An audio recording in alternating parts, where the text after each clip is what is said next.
মাদক অসামাজিক কর্মকাণ্ডের অভিযোগ তুলে মুন্সিগঞ্জ লঞ্চঘাটে নোঙ্গর করা এমভি ক্যাপ্টেন নামের এক লঞ্চে হানা দিয়ে নারীদের প্রকাশ্যে মারধর ও শ্লীলতাহানির ঘটনা ঘটেছে। শুক্রবার 9 মে রাত 8:30টার দিকে মুন্সিগঞ্জ লঞ্চঘাটে এই ঘটনা ঘটে। এই ঘটনায় জড়িত থাকার অভিযোগে নেহাল নামের জিহাদকে আটক করেছে পুলিশ।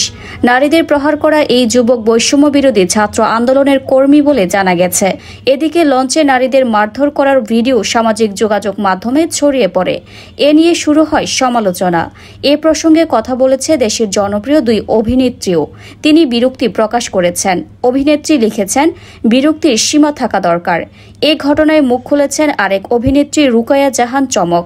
সামাজিক মাধ্যমে সেই ঘটনার দুটি ছবি প্রকাশ করে ক্যাপশনে চমক লিখেছেন, এই পুকি ভাইটিকে ভাই হিসেবে একটু আপ্যায়ন করা দরকার।